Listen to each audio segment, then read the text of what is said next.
Hello and welcome to Camposol Tea Time. Each week we'll be chatting about one of the holes on Camposol Golf Course, the highs and lows, the difficulties, whether we like it, whether we don't, and obviously the stroke index, distance, etc. So today I'm joined in the studio by Rob Greatley. Hi again, Rob. Hi Hayley, hi everybody. Thanks for watching again. So which hole were we talking about today? We're going to talk about hole 8 today.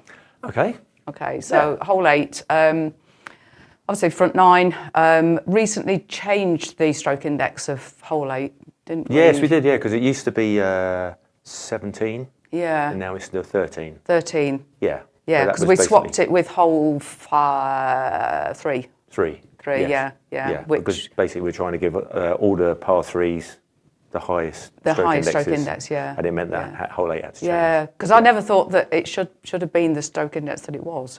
You know, it was. Well, I mean, it's quite a short par 4. Yeah. But the thing is that it didn't seem right that hole 13 people were getting shots at on a par 3 and they weren't getting shots on a par 4. So Yeah. I think we made the right decision. Yeah, definitely. Yeah. So it's quite a short par 4 then. Yeah. 241 metres from the white. 241 which is from the very white. short for a par. Yeah, for it a is. Par 4. Yeah. But hence, probably the reason why it was the that index would have that been it the was reason. to start with. They're probably just looking at, the distance. But when you take into account some of the difficulties that you could potentially face on that, then, absolutely, I think it made sense to change it. Yeah, I mean, I personally think it's one of the biggest holes on Camposol that's affected by the wind. Yeah. Yeah, okay. because it's such a short. You normally get quite close to maybe even get onto the green, but if the wind, where the wind changes, it changes the hole completely. Yeah. So, yeah. Just incidentally, we'll come on to the tee shot in a minute, but incidentally, have you witnessed people driving the green? I've done it once myself. Have you? I have. Yeah.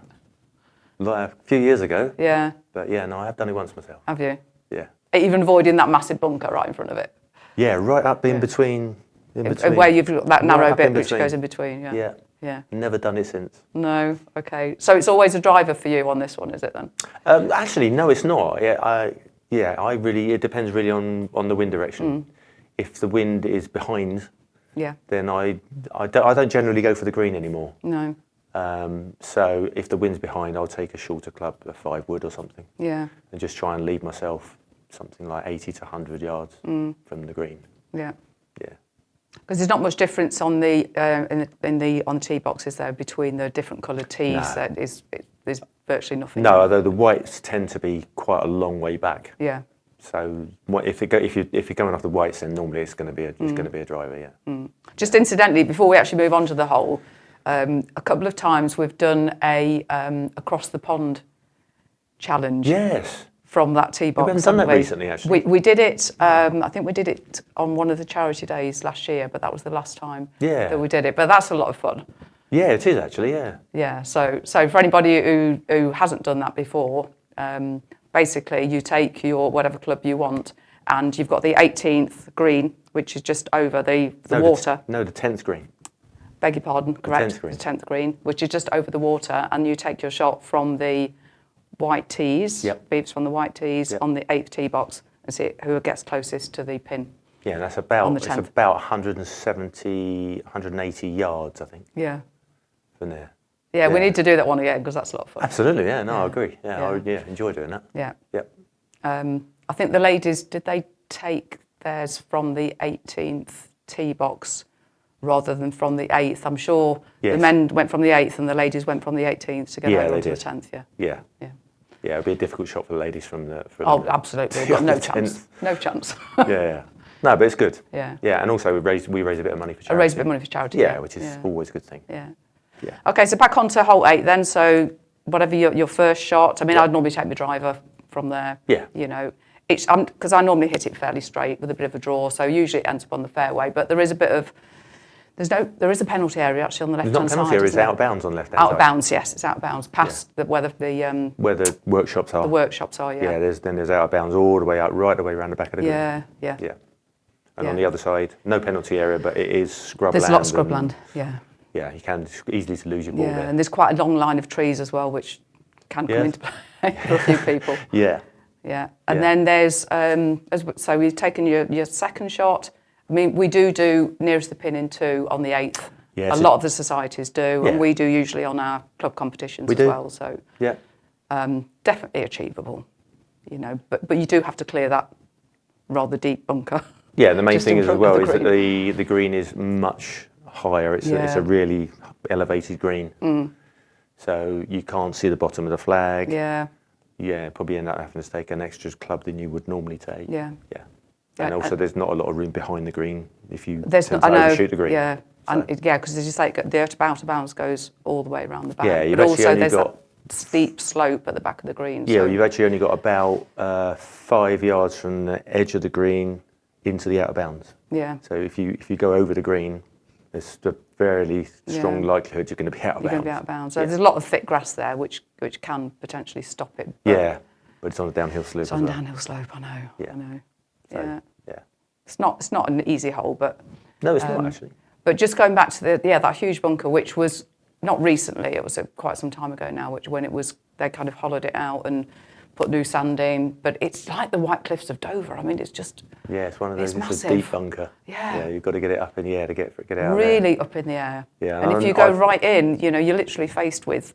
Well, I've noticed because recently they put new sand in, and I've noticed that a lot of people are now having more difficulty getting out now Yeah. the new sand in there because Yeah. they've been so used to it being the way it was Yeah. before. So, yeah, Yeah. but having sand in there is an improvement. It is, yeah. Yeah. But I'm not averse to like just going backwards out of that hole and then trying to chip over. Oh, rather that's rather than if you're too far in, you know, there's no way that I could get out of that. So I'll Okay. just go back, you know, take Yeah. a shot, You pay could for a use shot and just, You could use a new rule. The new rule now says that you're allowed to take it out of the bunker, only a 2-shot penalty, yeah, and then play from out Yeah. the bunker. So for Yeah. some people who find it really difficult to get Yeah. out of there, there's Yeah. a good opportunity to. But that's a to use that 2-shot rule.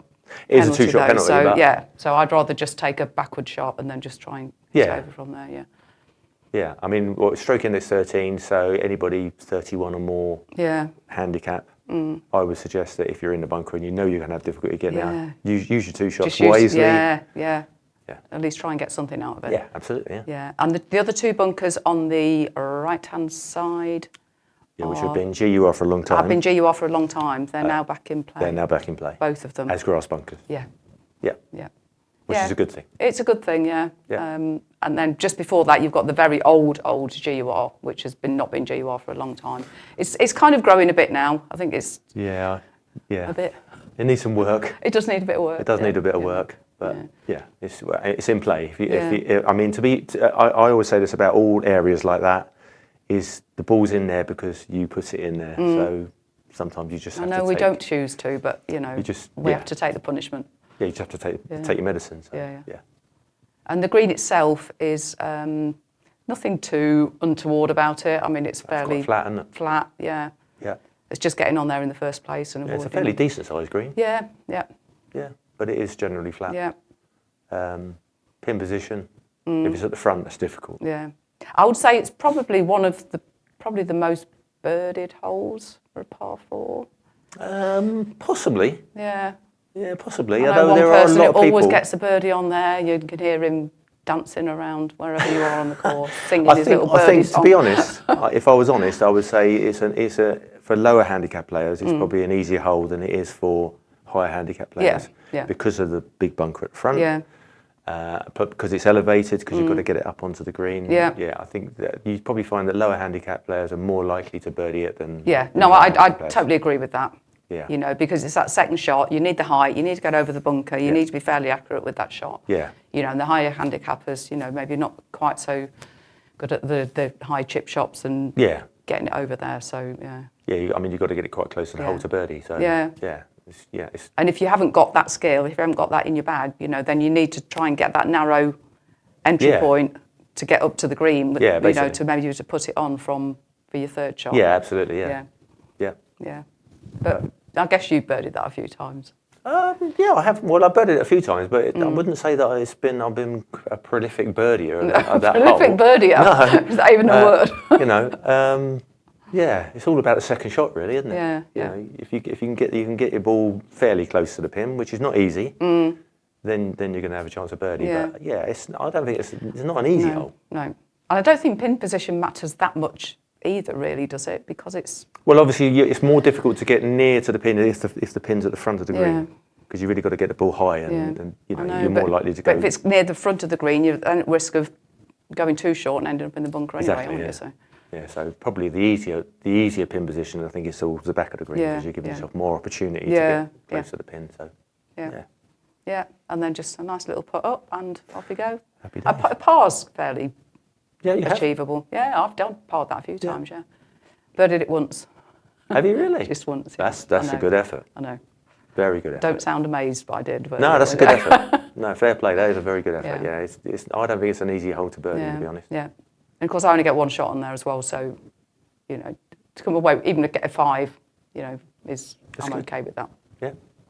2 points. Move on. 2 points. Yeah, move on to the 9th. Yeah, absolutely. Yeah, but I think it's more one of the more enjoyable holes. Actually, yeah, I don't mind it. Yeah, and I think it's quite nice after you've done the 6th and then the 7th, which are not quite so easy holes. No, it's kind of like they're done now. Let's move on to the 8th, 9th, and then about 9 to look forward to. Yeah, lovely. Yeah. We always enjoy looking forward to about 9. Oh, we do. We all love about 9. Yeah, but no, hole 8's okay. Yeah, good.